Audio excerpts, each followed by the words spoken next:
It's official, cancellations unfortunately are on the rise. In a lot of real estate markets, around 30% of real estate transactions that go under contract or go into escrow end up canceling. Now, listings that have had canceled deals sometimes end up selling for less money. So what can you do to minimize the chances of your buyer flaking out? You know, as an experienced expert, I have dealt with uncertain buyers before.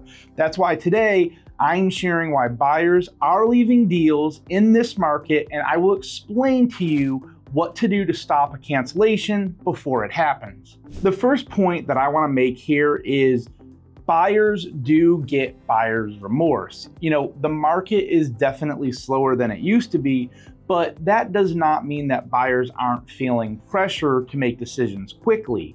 Due to market competition, economic news, the election, and a ton of other issues, a lot of buyers want to finalize the deal ASAP. And well, as a result, many of them end up jumping into deals before they're really ready. Now, to prevent this, get with your agent to vet the potential buyers as well as their agents.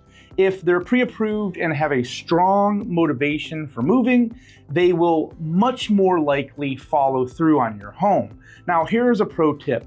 Ensure that your agent thoroughly vets the buyer's lender and asks the right questions to confirm that they can actually close on the property. Now, I am a mortgage broker, and there are key questions many agents overlook. It is crucial to have an agent who's knowledgeable about the mortgage process and knows exactly what to ask to avoid any surprises down the road. Now, the second point that I want to bring up is inspection issues. If you've sold before, I'm sure, or if you've even bought, I'm sure that you had the seller, you asked the seller to make repairs, or if you sold, that buyer asked you to make repairs. The number one reason why house transactions actually fall apart is unfortunately inspection issues. A buyer might absolutely fall in love with your home and have full intentions of following through, only to have problems come up in the inspection that will give them cold feet. This is especially an issue in our current market since buyers don't have a ton of free cash for repairs due to higher interest rates and prices of homes. So to prevent inspection problems from ruining the perfect deal, I would highly recommend a pre-listing inspection. This way, you can take care of any potential problems up front and even go into negotiations with more leverage. Okay, my third and final point here is drawn out negotiations. And let me jump into this real quick.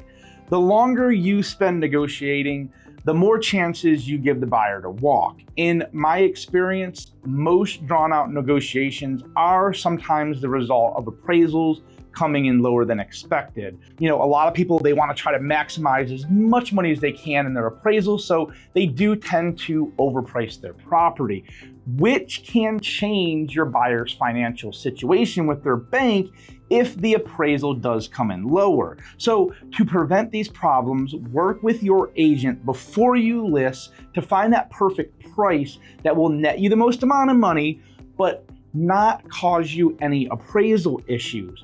Plus, your agent should be able to argue your price to the appraiser using the research that they did to find your home's value. Now, remember, we must sell your property to the buyer and then again to the appraiser, so we actually have to sell it 2 times. Hey, I hope this video was helpful, and whether you're planning on a move soon or you plan on selling years down the road, it does not matter to me, but it always pays to always plan ahead. So call or email me for a free, no obligation pre-sale consultation, and I will go over the neighborhood, the market, staging, and a lot of other things with you.